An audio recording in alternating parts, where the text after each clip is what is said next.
जय श्री राधे कृष्ण। आप सभी का हमारे YouTube चैनल पे बहुत बहुत स्वागत है। आइए आज सुनते हैं फाल्गुन पूर्णिमा की कथा। इस बार फाल्गुन पूर्णिमा का व्रत जो भी व्रत करने वाले हैं उनके लिए 17 मार्च 2022 दिन गुरुवार को व्रत रखेंगे और जो भी स्नान दान का कार्य करने वाले हैं वह 18 मार्च 2022 दिन शुक्रवार को स्नान दान का कार्य करेंगे। हिंदू धर्म में पूर्णिमा तिथि का बड़ा ही विशेष महत्व माना गया है। उसी में फाल्गुन पूर्णिमा का अपना विशेष ही महत्व होता है। फाल्गुन पूर्णिमा के दिन इस दिन होलिका दहन किया जाता है और अगले दिन जाकर के होली का त्योहार मनाया जाता है, जो कि बड़े ही हर्ष और उल्लास के साथ भारत में और अन्य जगहों पर भी होली का त्योहार बड़े ही धूमधाम के साथ मनाया जाता है। फाल्गुन पूर्णिमा तिथि के दिन इस दिन भगवान श्री हरि विष्णु का पूजन करना, चंद्रमा का पूजन करना, माता लक्ष्मी का पूजन करना, भगवान सत्यनारायण का पूजन करना यह बड़ा ही लाभकारी माना गया है। पूर्णिमा तिथि के दिन इस दिन शुद्ध और सात्विकता का पालन करना चाहिए। फाल्गुन पूर्णिमा के दिन इस दिन विशेष प्रकार से गंगा नदी में स्नान करना चाहिए। गंगा नदी, सरोवर आदि में स्नान न कर पाए तो घर के नहाने के पानी में थोड़ा सा गंगा जल मिला करके अवश्य ही स्नान करना चाहिए। शुद्ध वस्त्र धारण करके उसके बाद फिर भगवान सूर्य देव को अर्घ्य प्रदान करनी चाहिए और अपने आरोग्य के लिए भगवान सूर्य देव से कामना करनी चाहिए। भगवान सूर्य देव आरोग्य को प्रदान करने वाले हैं। वह आंख की पीड़ाओं को छोड़कर सभी प्रकार के रोगों को नष्ट करने वाले हैं।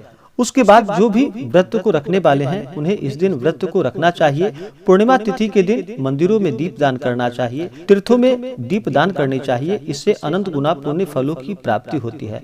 पूर्णिमा तिथि के दिन स्नान दान करना यह बड़ा ही पुण्य फलदायक माना गया है। पूर्णिमा तिथि के दिन कुछ बातों का ध्यान रखना चाहिए। इस दिन किसी के ऊपर क्रोध नहीं करनी चाहिए। अपने से बड़ों का सदा ही आदर और सम्मान करना चाहिए। महिलाओं का सदा ही आदर और सम्मान करना चाहिए। जहाँ पर महिलाओं का अपमान होता है वहाँ से माता स्थिर लक्ष्मी रुष्ट होकर चली जाती है। इसलिए महिलाओं का कभी भी अपमान नहीं करना चाहिए।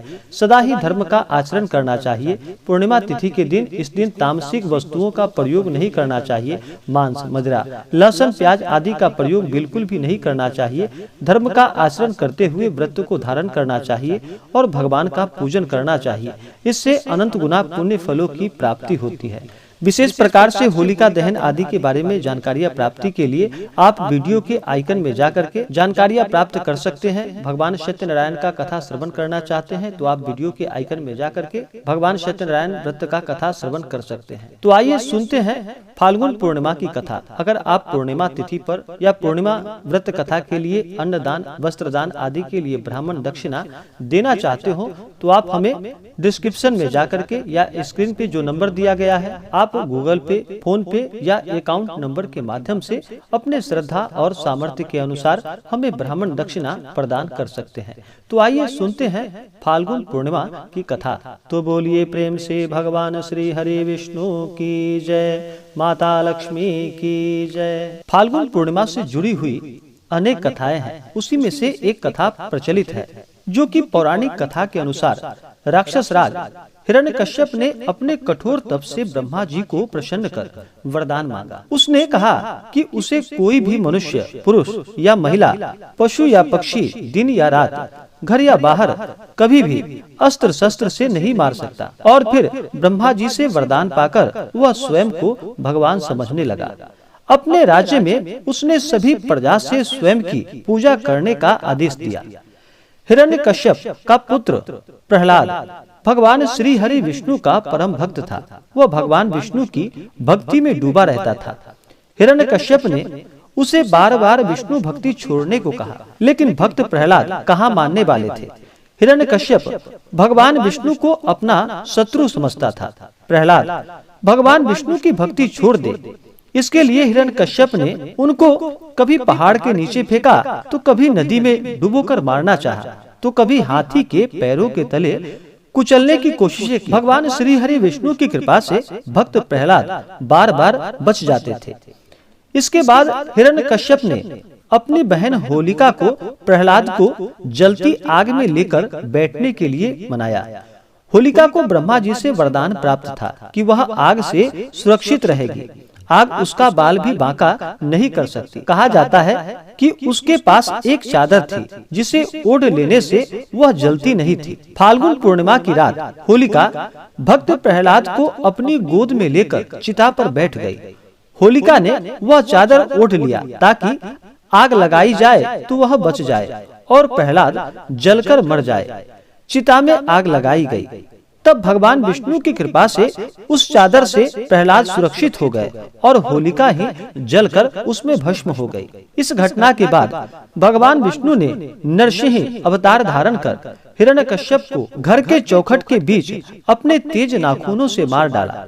होलिका दहन की घटना को असत्य पर सत्य की जीत के रूप में मनाया जाता है। यह घटना फाल्गुन पूर्णिमा को हुई थी, इसलिए हर वर्ष इस तिथि को होलिका दहन करते हैं और फिर उसके अगले दिन जाकर के होली का त्योहार मनाया जाता है। तो बोलिए प्रेम से भगवान श्री हरि विष्णु की जय, माता लक्ष्मी की जय। फाल्गुन पूर्णिमा जो कि वैसे तो हर महीने की पूर्णिमा पर भक्तजन उपवास और पूजा करते हैं और यह परंपरा लगभग समान है। हालांकि कुछ विशेषताएं भी होती है, जैसे फाल्गुन पूर्णिमा पर भगवान श्री कृष्ण की भव्य पूजा की जाती है। फाल्गुन पूर्णिमा के दिन प्रातः काल किसी पवित्र नदी, सरोवर या कुंड में स्नान करना चाहिए, उपवास रखना चाहिए। सूर्योदय से लेकर शाम को चंद्र दर्शन तक उपवास रखना चाहिए। रात्रि में चंद्रमा की पूजा और भगवान विष्णु की पूजा करनी चाहिए। भगवान सत्यनारायण का कथा शाम के समय में विशेष प्रकार से करना चाहिए। गायत्री मंत्रों का जप करना चाहिए। इस दिन ओम नमो भगवते वासुदेवाय आदि मंत्रों का जप करना चाहिए। इससे अनंत गुना पुण्य फलों की प्राप्ति होती है। फाल्गुन पूर्णिमा के दिन दान, भोजन, कपड़े और जैसे जरूरतमंदों को दान देनी चाहिए। नारद पुराण के अनुसार फाल्गुन पूर्णिमा के दिन भक्तजन लकड़ी व उपलों को एकत्रित करके हवन क्रिया के बाद विधि पूर्वक होलिका दहन करते हैं और फिर परिक्रमा करते हैं। इससे पुण्य फलों की प्राप्ति होती है।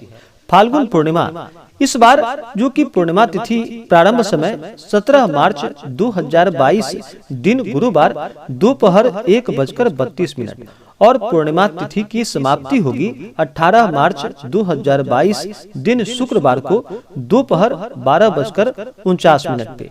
उसके बाद फिर प्रतिपदा तिथि आरंभ है और फिर प्रतिपदा तिथि की समाप्ति 19 मार्च 2022 दिन शनिवार सुबह 11:38 और फिर 22 मार्च 2022 रंग पंचमी का त्योहार मनाया जाएगा। इसी प्रकार से जो भी भक्त सच्ची श्रद्धा के साथ, नियम और निष्ठा के साथ फाल्गुन पूर्णिमा के दिन भगवान श्री हरि विष्णु का पूजन करते हैं, माता लक्ष्मी का पूजन करते हैं, चंद्रमा को अर्घ प्रदान करते हैं, भगवान सत्यनारायण का पूजन करते हैं, इससे अनंत गुना पुण्य फलों की प्राप्ति होती है। तो आशा करता हूँ कि यह जानकारी आपको अच्छा लगा हो। ऐसे ही ज्ञानवर्धक जानकारियाँ प्राप्त करने के लिए हमारे इस चैनल को लाल बटन दबा करके सब्सक्राइब करें, साथ में बेल आइकन घंटी दबाएं ताकि मेरे वीडियो का नोटिफिकेशन आपके पास सबसे पहले पहुँचे। वीडियो को लाइक और अपने मित्रों तथा दोस्तों के साथ शेयर करें। सुखी रहें और स्वस्थ रहें। जय श्री राधे कृष्ण। धन्यवाद। आप सभी के जीवन में लक्ष्मी नारायण की कृपा से आप सभी को सभी प्रकार के सुख और समृद्धि की प्राप्ति हो।